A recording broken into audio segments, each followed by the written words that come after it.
I want to welcome you. My name is Tim Cole, and I work with Waypoint, and Waypoint exists for doing two things that are interrelated, but we serve the established churches within the Waypoint region, which is primarily Maryland, Virginia, and North Carolina, the Middle Atlantic states.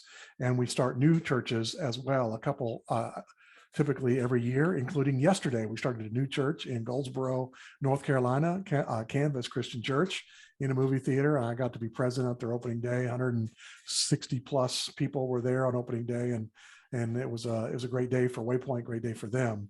But we also serve the established churches, and we often use the phrase that we exist to help churches get on mission and stay on mission. And I've become convinced, as we've been really trying to focus on that over the last 5 to 7 years more than ever, that the best way we can help a church stay on mission is for them to have healthy elders. If your elders are strong, you stay within guardrails. But you can have great programs or great staff, but if your elders aren't healthy, it's just a matter of time before things start to go awry. And so we've really started focusing on ways that we can help elders and help elderships to be strong. And but then this year, in our staff retreat in January, every year we try and have a point of emphasis of something that we're really going to focus on. And as we talked about that for quite a long time, we decided that this year in particular, our emphasis would be on pastor care.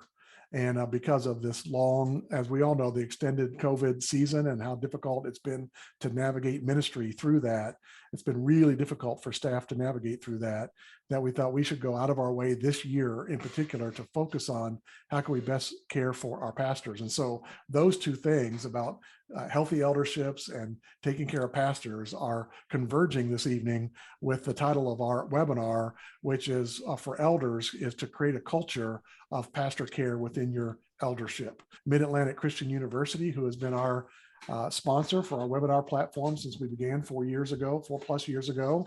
And so we give a monthly webinar in 55 minutes or less for lay leaders in the church predominantly, whether that's prayer team leaders, mission team leaders, safety and security team leaders, children's or youth team volunteers, but twice a year it's for elders.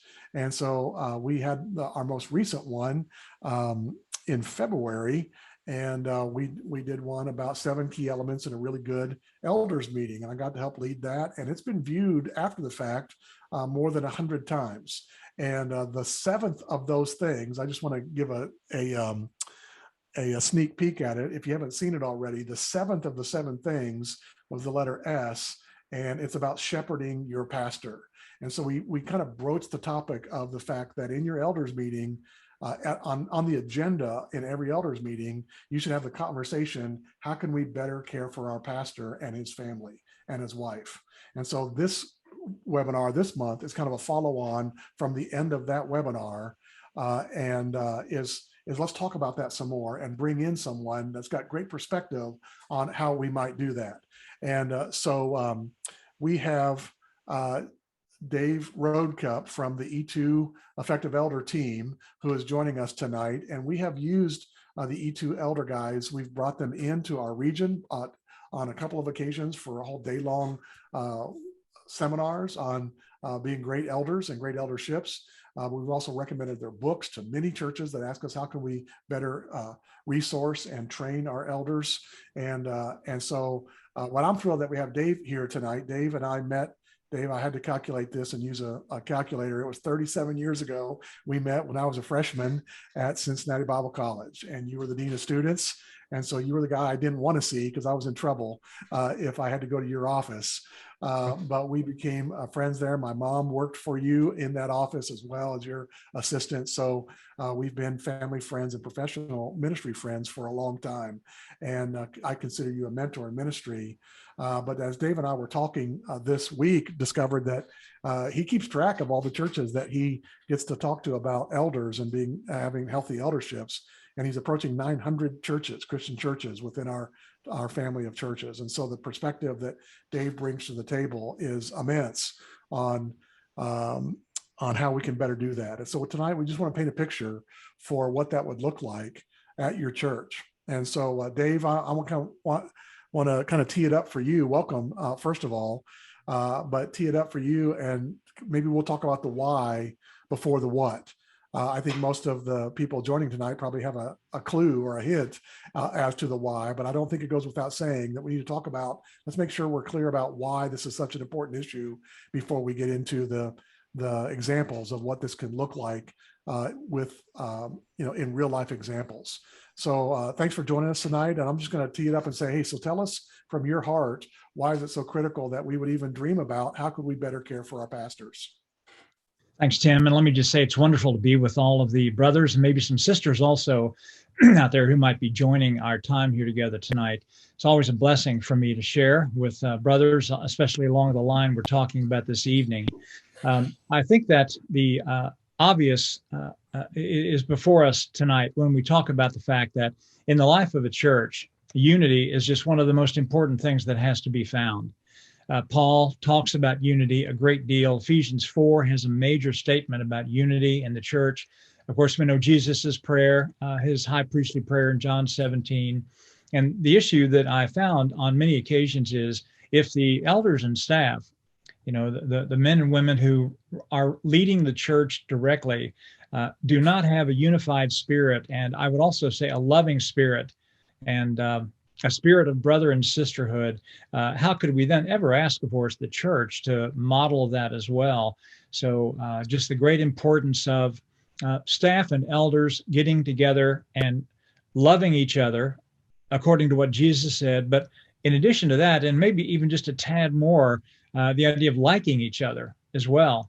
And one of the things we'll talk about, brothers, tonight before we're done is just the great importance of solid relationships being built between the elders and the paid staff. It's just absolutely vital. So this is one of the core tenets, I think, of a good church, a healthy church, that there is a great communication and a great sense of love, brotherhood, compassion toward one another between our elders and our staff. All right. I think we could go on probably, and thankfully it's a webinar where our guests may not be able to chime in, but if you talk to preachers for very long around a lunch table or a breakfast table and talk about bad stories about relationships or incidents they've had with elders, that could be a long conversation, sadly. But tonight we want to talk about good stories, about examples that we've seen. But I would tee it up. Maybe is there a biblical case before we jump into examples as well that really points us to what this would look like from a biblical perspective between elders and staff, and then we'll talk about some of the good things that you've seen and that I've been able to see in my role with Waypoint. Sure. It's always a Bible foundation for every place we go. Brothers, I probably have done 20, 25 elder conferences a year for the last 10 years. Tim's reference to my time in consulting in the church. I was teaching at Atlanta Christian College back in the 90s and was head of the ministries department. And I just got a telephone call from a church in Alabama one day saying, our church has a serious problem. Can you come and help us? And I did have 22 years in the local church in my background. So I drove over and we found out what the problem was. I just addressed it in a biblical, prayerful fashion, and it turned out fairly well. I then, not necessarily wanting to hang out a shingle saying church consultant, did go ahead and begin getting one call after another, which led me then to go to Southern Seminary down in Louisville for an elongated seminar where they taught you how to be a church consultant, so to speak. And somebody asked me probably about 6 months ago to count up the number of churches I've been in the last 27 years. And I did keep records for sure, just a little under 900 as of tonight, different churches. Brothers, wow. Let me mention one thing that I do know, and that's this. In this role, I've learned to never, ever say, oh, now I've seen it all. Because I will tell you that as much as you think you've seen it all, you haven't seen it all. And there are many amazing experiences. I've been in churches that have such a healthy eldership, staff relationship. It was fantastic. I mean, fathers and sons laboring together in the harness. That's how I would describe it. And then I'm sorry to say that a lot of what I've been involved in over the years, I simply call refereeing. It's just refereeing. You go into a situation, and of course, you have to do a lot of pre-site analysis before you get there to figure out what's really going on and what the roles of the people are who are involved in the situation. And I found out a couple of interesting things, Tim, through the years. When there are serious problems between elders and staff, it almost always comes down to one specific thing, and that's power. The issue is this. Okay, who's in control? Who runs the church? Who's in control? That's what always is asked. And I always say to them, it's very easy. There's a definite answer to that question about who's in control. It's Jesus. I mean, that's basically who's in control. And we are simply servants of him trying to work together to make something happen here. I would like to tell you that every single negative situation involving elders and staff, we've been able to get to calm down and to work things out. I think that a large number of them, the Lord has done a lot of good things and brought about peace. People who needed to confess sins, confess them. People who needed to say that they were sorry, said they were sorry. And on many occasions, people will come back together when they have the Spirit of Christ and work together. But I know this for a fact, Tim, that the devil's playground in any congregation is really the relationship between the elders and the paid staff. I kid you not. It's one of the main places he will go after. One of the things, brothers, I've learned over the years also is that when Satan decides to attack a church is getting ready to build a building. Sometimes that's one of the major periods. When the senior minister resigns and leaves, I will tell you that's one of the most dangerous times in the life of a church in terms of spiritual warfare. And in light of that, then, if Satan wants to attack a church, if he wants to go after a congregation, he will come to that church with his minions. And I will tell you that he will send the minions all through the congregational members. But brothers, please remember that Satan always saves the leadership team for himself. Always saves the leadership team for himself. And he will go after the elders and the staff. And one of the main things he wants to do is he wants to break our relationships, create anger and frustration, create a sense of not being in control, all kinds of things that he uses to really damage our relationships. And when he has us on the ropes, and I'm sorry to report, Tim, to you and to the other brothers on the call tonight, that one of the most heartbreaking things is to sit in an elders meeting room, brothers, and see men who I know love Jesus and who have been baptized shouting and screaming at one another and just really so misbehaving. And I believe that when that happens, Tim, truly, I think that Satan stands back over in the corner of the room, and he just laughs and jumps up and down and is just full of glee, knowing that I think he would say, I've been doing this for 2,000 years. I've been doing this 2,000 years, dividing paid staff and elders. Sometimes it's the senior minister and two elders against the youth minister and two elders, something like that. I've been using this point of division over and over again, and they never catch on. They never catch on. They never get it. And I just use it over and over again. And that's why, Tim, I think this topic tonight is absolutely one of the most important things we could talk about in terms of the health and the life of a growing church.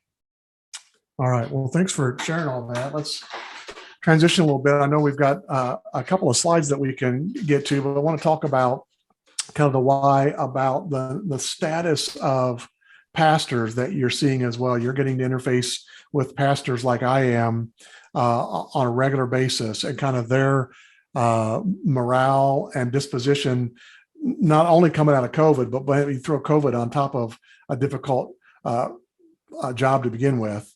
And there's no, to me, it seems like for a lot of elderships, the preacher and his family, his wife and his kids, are the last people in the church the elders would think need to be pastored. If there's 100 people in the church, they're thinking about 96 other people that need to be pastored, and the preacher and his family are the last 4 on the list. But they're just a family, and they need to be pastored just like anybody else, and cared for and shepherded. And then you add COVID to this. Years ago, I was at a gathering of campus ministers, not college ministers, but it was all guys that were at campus ministers. And it was interesting. I was keeping notes of everybody that was there, but about half of them were ministers that were youth ministers or some other position. And when the church started a campus, they asked them, would you be our campus pastor for this campus? The other half were all business guys in the church that were sharp leaders. And it was very obvious that they wanted to get in ministry. So the church said, hey, would you take the campus? But after a couple of guys, I started making notes. And I don't know how many people, it took all night just for everybody to tell their story. But I can tell you this, every single corporate guy that became a minister said, this is the hardest job I have ever had. And it didn't matter whether they worked for, Apple or you name the big corporation that they work for. They said ministry is the hardest job. And to a man, every single one of them that was coming into ministry was so surprised at how tricky and complicated it is to lead people in a church. And so pastors have a very difficult time. They make it look easy at times, like, oh, they work one day a week. How hard can that be? But so I'm curious if you could talk about what you're seeing from the pastorate in general right now, and just in general, even pre-COVID. Sure. Yeah. One of the things that I think, brothers, is so critical is the passage in Acts chapter 20. This is kind of the key passage we use in E2 Elders whenever we're talking about the relationship between elders and staff. And I know that you've seen this on many occasions, read it yourself. Let me go ahead and just read this to us. I just have two or three verses out of that text. Paul had called the elders to where he was on his journey in terms of the journeying in the ship on the water, so forth. And he called the elders from Ephesus down to the city where he was, a 7-mile trip for the elders, but they went there and they made a connection. The book of Acts tells us that Paul preached a little bit of a sermon to them, reminding them of some key things. And then at the end, Luke gives the commentary on what actually happened. It says in verse 36 in Acts 20, when Paul had finished speaking, he knelt down with all of them and prayed, and they all wept as they embraced him and kissed him. What grieved them most was his statement that they would never see his face again. Then they accompanied him to the ship. And to our team, our audience, Tim, who are with us tonight, brothers, I think this has to be the model for us between staff and elders. We see a lot of strong emotion here. We see a lot of love, a lot of care. Back in these days, of course, the men wept, and it says they embraced Paul, and as would be their tradition back in those days, kissed him on the cheek repeatedly, saying, Paul, you're breaking our heart, telling us you'll never see us again. And on a number of occasions, I've thought to myself, this is really how it should be with elders and staff, this level of relationship. And one of the things, Tim, I'd like for us to talk about tonight is, if that's the case, how do we get there? How do we get there? And for elders and staff together tonight, watching our webinar, I also wanted to mention 1 Timothy 5, verses 1 and 2. I think this carries a lot of weight when it comes to elders, staff members who are older and who are younger. And many times there's a mix of those, in the leadership team. But Paul writes to Timothy and says, do not rebuke an older man harshly, but exhort him as if he were your father. Treat younger men as brothers, older women as mothers, and younger women as sisters with absolute purity. And the idea of family here between elders and staff is a very, very key point, I think, that Paul is making. The fact that all of the younger men look at the older men as their fathers and their uncles, and the older men and the older men look at the younger men as their sons and maybe their nephews, something like that. I led a discipling group, Tim, over the last year, and there were 7 men in the group. And it was a very interesting group this time. There were several guys up in their 50s and 60s, one guy in his 70s, and then we had several guys in their 20s, their mid-20s. And to begin, I just brought this very scripture up and said to them, this is how I want our group to relate to one another. The old guys here are loving and fathering and coaching and mentoring the young guys, and the young guys are showing the older guys the respect and the dignity that they really deserve, and that there's a love relationship between us because we really are fathers and sons in Christ. And I was amazed at how over the 11 months we met, the unbelievable relationships that grew together from guys who were vastly different in age. And so I think that biblically, it even points out the fact that when it comes to elders working with staff, what exactly does that look like? I think this section in Acts 20 is just a beautiful caricature, Tim, of the heart behind relationships with elders and staff. Yeah. All right. Well, that gets into the kind of the obvious, what hopefully is the obvious why before we get into the what is it's biblical. It's the kind of relationship God wants in the church. Is a loving relationship that is unified. And so thanks for sharing that with us. I was thinking today about this, that, this is not just a church issue, because it goes even into the Old Testament. And I don't have a scripture for this, but just the tribe of the Levites, the clergy were completely dependent on being cared for by all the other tribes of God's people. And so this is the way that God takes care of his servants, is by the rest of his people in the church or within the Israelite family. And so if you think of that metaphor or example, as elders, for those of that are here joining the webinar tonight or may watch it at a later date, is that the culture that you have where you realize that the preacher and his family are completely dependent on your care? You're it. And so rather than him being a hireling that you try and get the most work out of for the least amount of pay and the least amount of honor, is that you are caring for this guy and his family because he's completely dependent on you, even from a biblical context.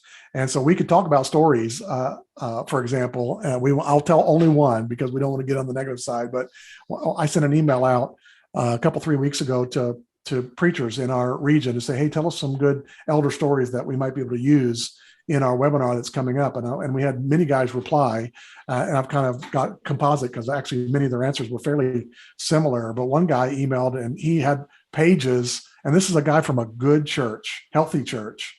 And he said, I love my church, and I love my elders, but there is not a culture of pastor care at our church. And I love my guys, they love me, but they have never caught on to the fact that they're supposed to be taking care of me and my family. And he had a very clear example of that. I don't even know how much I should share, but that paragraph he said I could. There are several paragraphs he said don't use that. But he had been at the church 20 years, and in an elders meeting, an elder got up and basically said, we're paying our preacher too much, too many benefits. We need to cut his health insurance. And the preacher said, I was in the room, had grown the church 5 times over in his 20 years. And the guy and his wife, the preacher's wife, was in treatment for chemotherapy. And the guy said, we need to cut the guy's medical care. And he said, that's the night I knew that they never even thought about caring for me and my family. It was about making sure my pay package was what they thought it ought to be and no more. And so we could talk story all night long, sadly, about that. But I want to kind of shift gears. And Dave, from your perspective, what are some great stories you've heard about how pastors have been taken care of by churches, and particularly by elders? I've got several stories that I'll kind of supplement that will just go back and forth. But good stories of what this actually looks like, so that the guys that are watching this webinar will go, you know what, we could do that at our church too. So I don't know if you've got one that is your favorite story, kind of hit the home run first, but what would be an example of a great story that you could think of? Yeah, one of the things that happened to me personally, Tim, was a number of years ago. My wife and I were on a staff in Atlanta, Georgia, Heritage Christian Church down there, and a wonderful group of elders. I mean, just a great, godly group. And my wife's father died very suddenly and just caught us all off guard.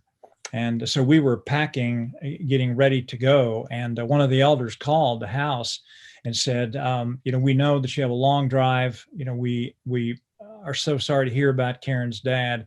What we've arranged is two airline tickets for you all and a rental car when you get there. And we don't want you to drive the long drive. We want you to fly up there and get there as soon as you can. And the elders had divided that amount among themselves and paid it. And to this day, I still remember the kindness and the care that they gave us in that very, very touching moment, you know. So I love that story and still deeply appreciative. Yeah, and it's that's a great story, and it's a perfect example of those kind of things that elders can be on the lookout for. How can we do something that's special and meaningful for the preacher and his wife? And I'd say the wife because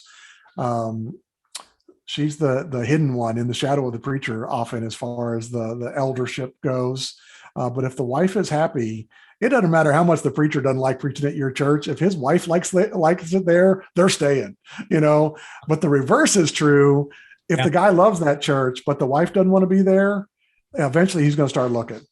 And so I would say not just a culture of pastor care, but a culture of caring for the pastor and his wife and his kids. And if you think about it, you know, the preacher is seen as an employee of the church, but for that family, particularly those kids, and Dave, you grew up in ministry, so your girls grew up, you know, as ministers' kids.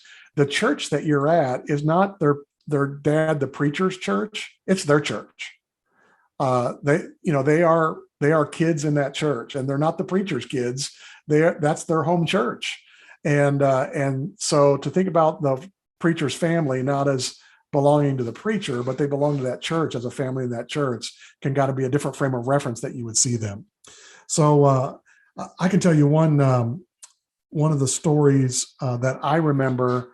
I was on staff at a church, and I didn't even know what this was. I started at a church 25 years ago and got there, and they did. I guess this is an old fashioned thing, but they did a pounding. Have you ever heard of a pounding?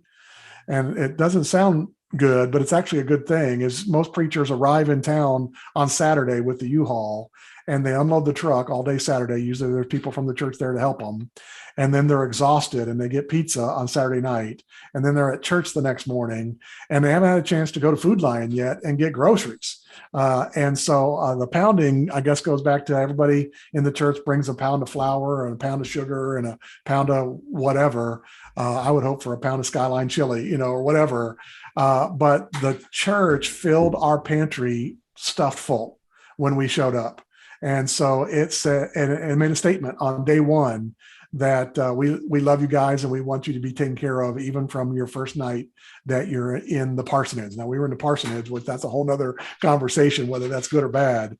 But then I've done that even after the fact with staff coming on to the church that I led. And we had a new staff coming on and had to explain what a pounding is because no one knows what that is anymore. I don't know how far back that idea goes, but that's a real practical way of saying we're going to load up your fridge and your freezer and your pantry with great stuff, and you can settle in. So that's one example that I would give. Yeah. But I'm curious, other stories that happened to you personally, or other great stories you've heard have happened to friends of yours in ministry. Yeah, interesting, Tim. We're old enough that we also experienced the pounding before. And in one particular situation, just a wonderful church, we had a practical joker in the church, and he and his wife brought about a dozen canned goods, but they had removed the labels off of all the cans. And it was potluck. I mean, we just opened a can. We had no idea if it was green beans or grits, you know, just whatever.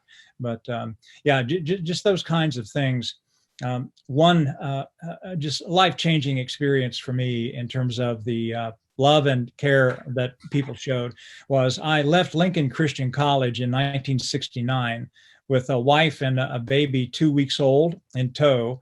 And we were living in a trailer while I was in school, and we moved to a 3-bedroom parsonage.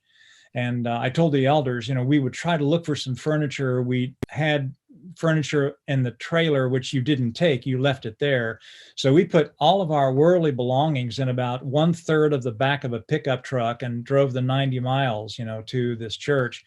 And true story, when we arrived there, everybody in the church was in the front yard and we had a really nice lunch. And then they said, we want to show you something that you'd be interested in. And they took us inside the parsonage, which was right next door to the church. And the parsonage was full of furniture. I mean, you know, in the living room, a dining room, full dining room outfit, an oak dining room outfit, which was beautiful, beds and dressers. And we said to them, you all, where did you get this? And they said, we just went into our machine sheds and our basements and attics and pulled this out. And we got you pretty well set up. And we said, well, as soon as we begin to buy pieces to replace these, we'll be sure that these get back to their rightful owner. And they said to us, you don't understand. We don't want this back. You know, this is your parsonage warming gift to you and your wife from our church. And we still have several pieces of that furniture. And I will never forget that day and the love that they showed us, and just very, very, very positive. Tim, in addition to that, I think the foundation of what we're talking about here is simply the idea of elders and staff having a real Jesus Christ relationship with one another. And some of my experience tells me that many elders especially will come to the church, and they really see being on the eldership as same as being maybe on a board of directors of some kind there in their business. And there may be relationships, there may not be relationships. And some elders are just naturally good at reaching out, creating a relationship with staff members and their families. And other men may not be aware of the fact that this is really biblical, and it's absolutely necessary also. So the idea that in my frame of reference as an elder, that I'm thinking one of the things Jesus is calling me to do is to build a relationship to the staff and their families, having them over for dinner. Scripture says that hospitality is one of the characteristics of an elder. The fact that an elder would open his home to the minister and his family, come in for dinner. There's no more powerful place to build a relationship than putting your feet under the same table, and having a meal together with no agenda, just letting the conversation free flow. And it's amazing what the Holy Spirit will do with those moments and bringing your spirits and your souls together. And Tim, I just have a real quick grocery list I'd like to leave with our audience here. I know this, the more time that I spend with someone, the more my relationship grows if I want that to happen. And so, brothers, tonight, in reaching out to the staff, one of the things that you have to do is figure out ways to spend time with them outside the worship services and outside the meetings. And that can be on a short trip. It can be on a picnic. It can be having people to your home. We have Cincinnati Reds here, which is a little bit of a turnaround this year that we're thankful for. And just go to a Reds game together and just enjoy, a hot dog and a Coke there. And it's just amazing. Time is one of the main factors. The more time we spend together, the more we will grow.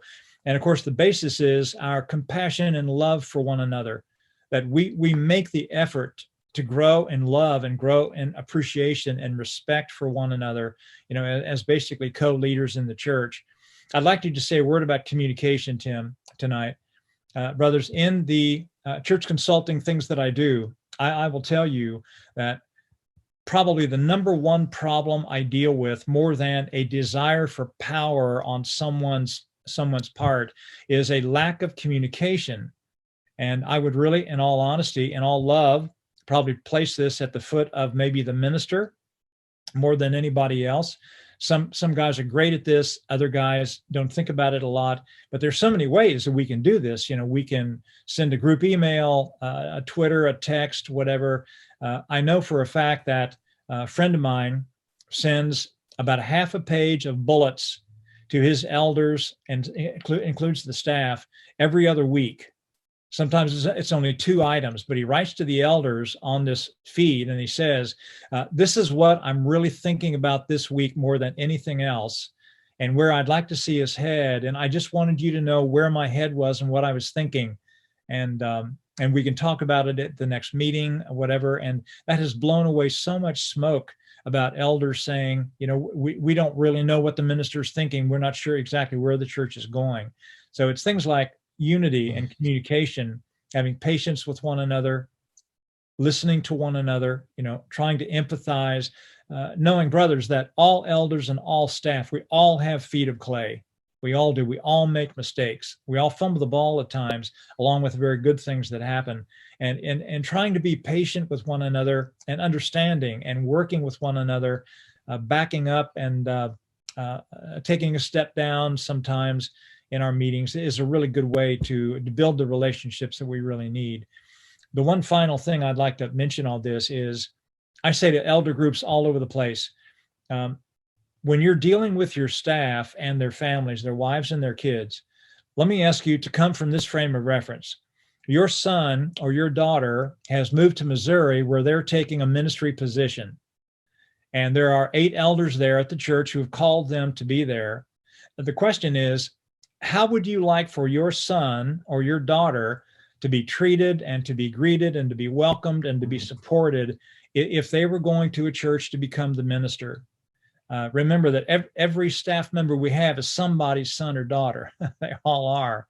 And for us to treat them like we would like our own children to be treated if they were in that place is just a great golden rule of eldership. It truly is. So I would encourage to see our elders and to see our staff and their families as the sons and daughters of Christian couples somewhere, and we treat them and with that viewpoint, and we love and respect them in that way.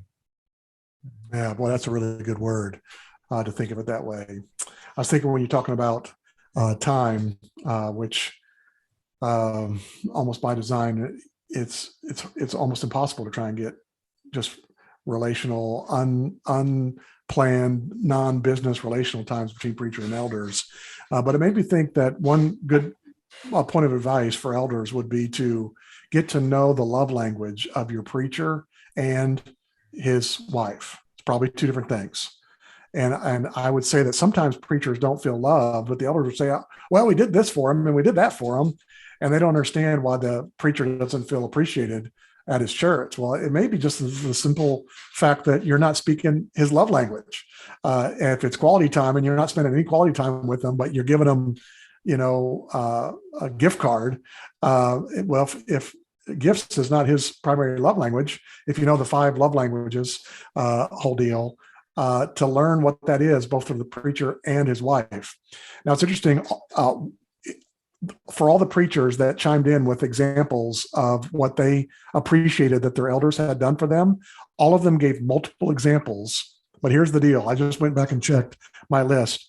For every one of them, some unexpected time off during a difficult or after a difficult season was noted by every single preacher. That if they had 3 weeks of vacation, they said, this year you get 2 extra ones on us. Or after a capital campaign and getting a new building, and you open the building up and they say, here's 2 tickets to Florida. And it's not your regular weeks off or study breaks in the summer or anything like. So apparently the love language of all preachers is time off, at least from our small sample set. But it's appreciated that we recognize that you've been through a difficult season and we want to do things. One, like you described with your father-in-law dying, one preacher said that they had to go to Florida to adopt a child, and it was going to be over a week. And they said, you go, it's not vacation time. You go do what you need to do, and we're going to help you get there. And he said that's when he knew that his elders loved him, when they said, and so there's ways that elders can look out for ways. How can we speak the love language of our preacher and show him that he's loved and appreciated here? So time off, there's so many examples of that. So I would just say sabbaticals would be one thing. No preacher wants to tell their elders, I think I'm on the verge of burning out and I need some time off.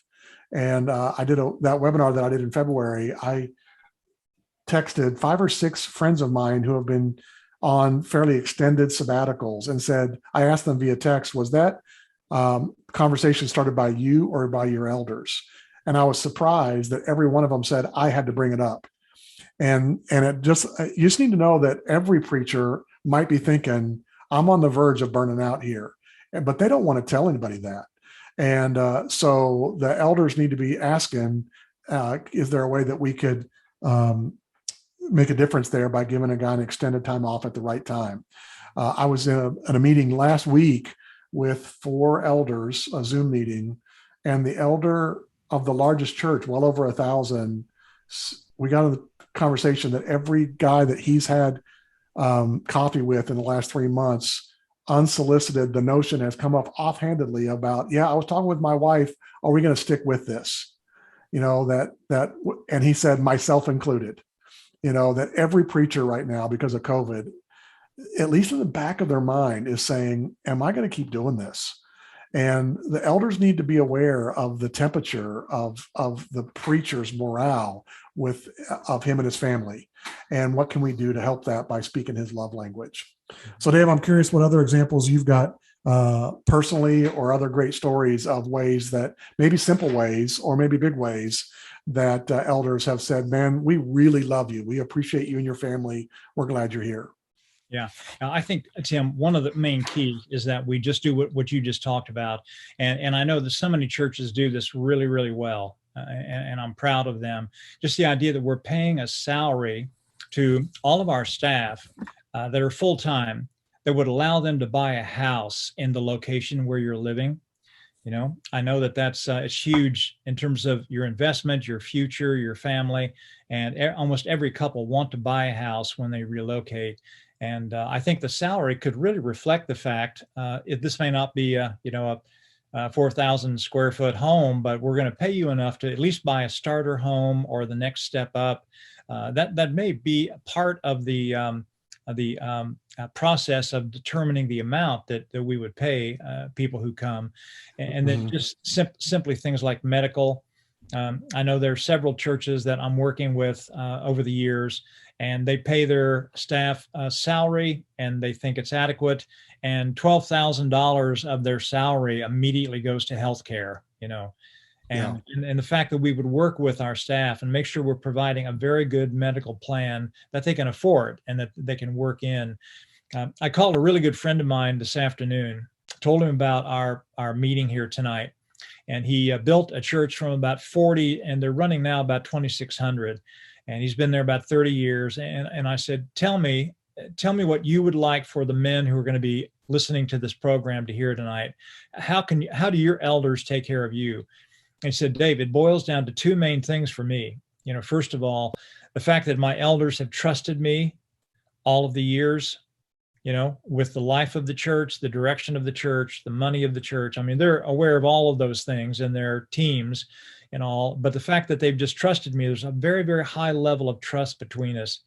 And that struck me. And interestingly enough, Tim, in light of what you just said, he said, the other thing that I need that they give me is that working 60, 65, 70 hours a week, many, many weeks.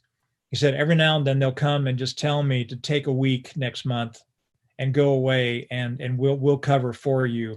He said that is what helps me more than anything else. When I can get away, when I can get rest, when I can shut the jets down, take a nap every now and then, that invigorates me to come back and to go after it again.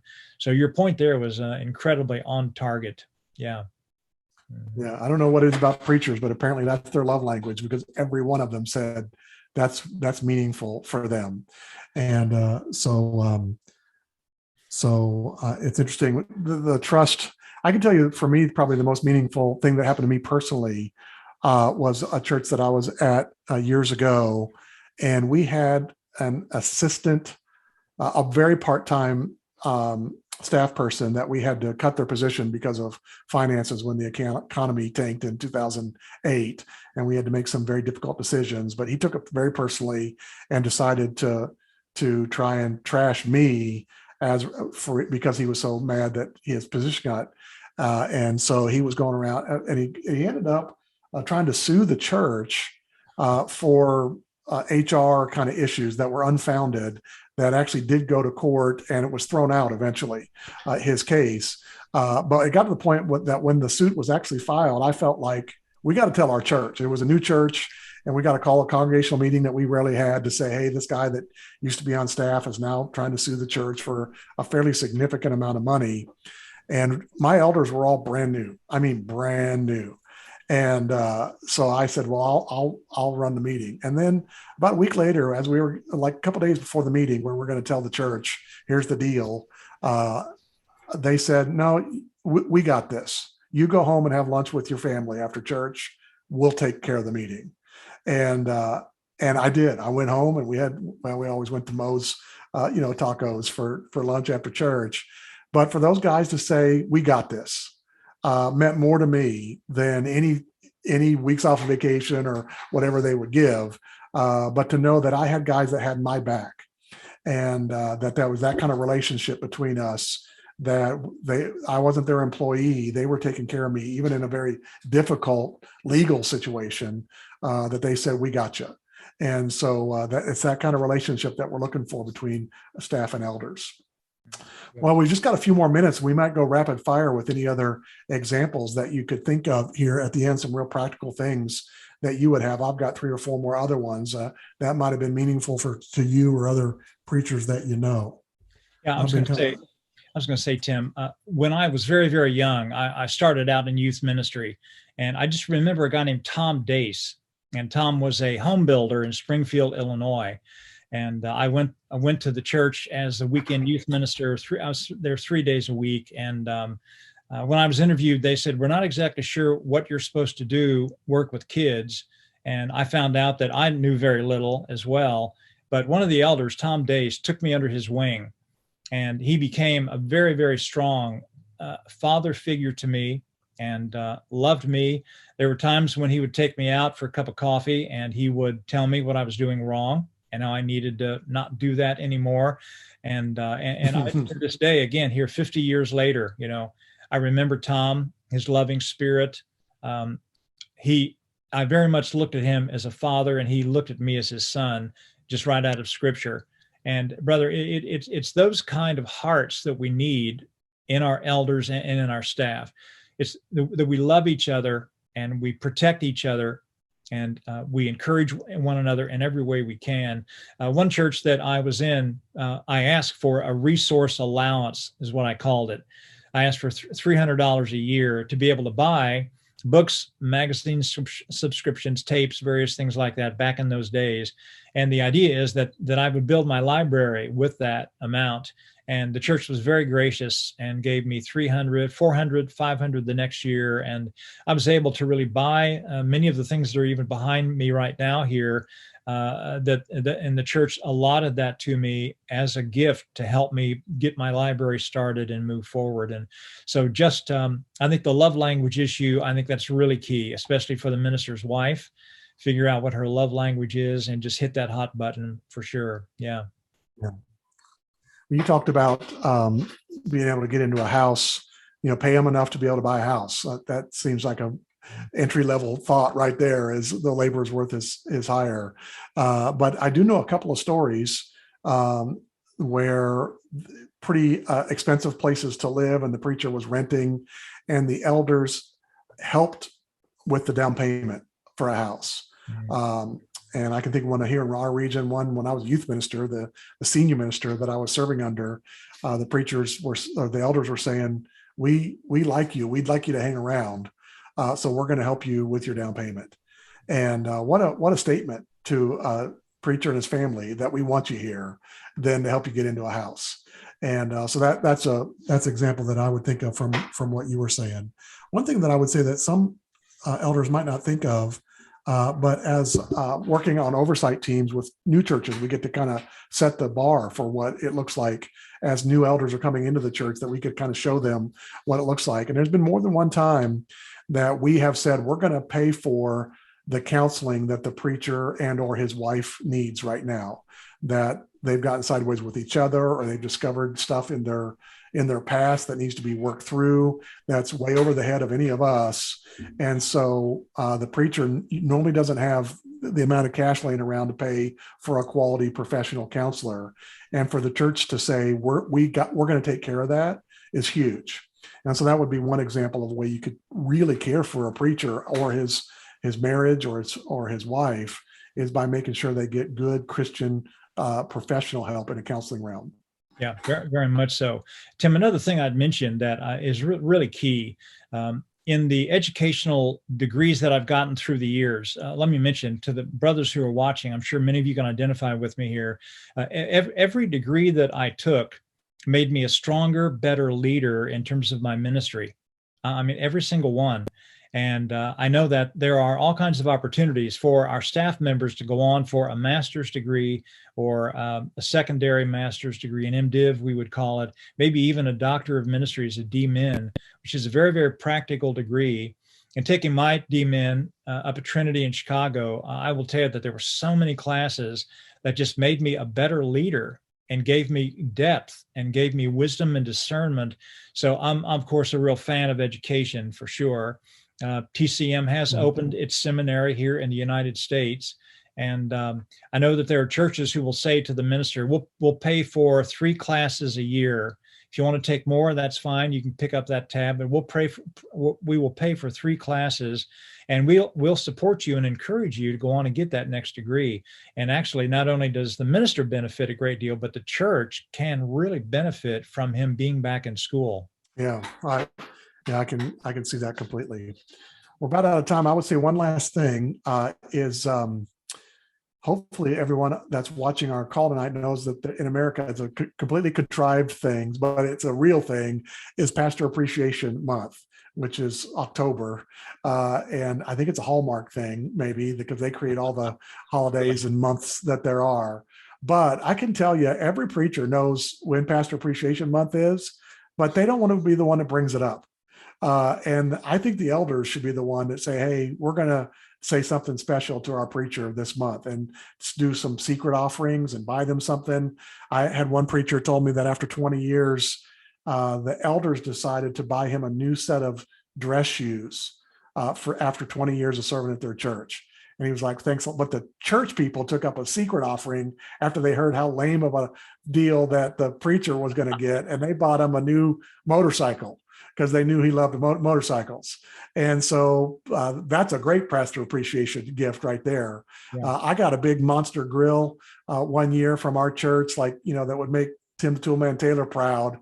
And then they got us a case of jumbo hot dogs, like man dogs, and so I like the hot dogs better than the grill probably, but Pastor Appreciation Month, or know your preacher's anniversary, not just his wedding anniversary, but the anniversary of when he started at your church. Was it the first Sunday of September 7 years ago or whatever? And celebrate 5 years, 10 years, 20 years, and make something special of it for your church to rally around. And the elders should be leading the charge on that.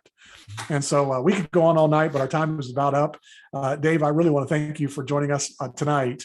And boy, the breadth of wisdom you've got, not only from an academic standpoint, but from serving churches and leaders for so long is great. So thank you for sharing some of your perspective with us tonight. A couple more things as we're going. We're glad that all of you have been here tonight. We want to invite you to ICOM in Richmond. It's coming up very soon. Here we are, September. So we're 2 months out. The week before Thanksgiving, we'll be in Richmond for the International Conference on Missions. We hope to see you there. And we started a podcast last week for pastors' wives. And I know we've had more than 100 downloads of that podcast in less than a week already.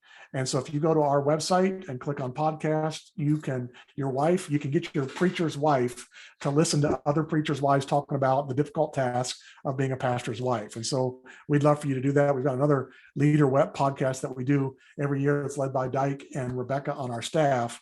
But want to let you know that for preachers' wives, we just started that here just this last week. And there's going to come out an episode twice a month, every other week. And so you could get your pastor's wife signed up, subscribe to that, and get encouraged by having other ladies that they can learn from in that way. Well, thanks for your time again tonight. Thanks, obviously, to Mid-Atlantic Christian University, our regional ministry partner, allowing us to do this webinar every month to try and equip leaders of the church to get on mission and stay on mission. But I think the long-term stability of the health is completely contingent on the health of the elders and the unity between the elders and the staff. There's no better predictor of the long-term stability of the church than that relationship right there. So we hope that you all that are on the webinar tonight will not just listen, but will become doers of what can we do at our church to care for our pastor and his family. Thanks for joining us tonight. Dave, thanks for joining us as well. We hope to have you again on a future elder webinar. And you can go to our YouTube channel, and there's a whole playlist of all the elder webinars that we've done in the last 4 years. So it'd be 8 webinars will be in a playlist on our webinar, which includes one other that you've done for us a couple of years ago. But for all the elders that are with us tonight, if you go to the Waypoint Church Partners YouTube channel, there's a playlist for each of the different ministry areas that we try and address a couple times a year. Well, we hope to see you at a future webinar. And Dave, we hope to see you again fairly soon. Thanks for joining us tonight. God bless you. Thank you.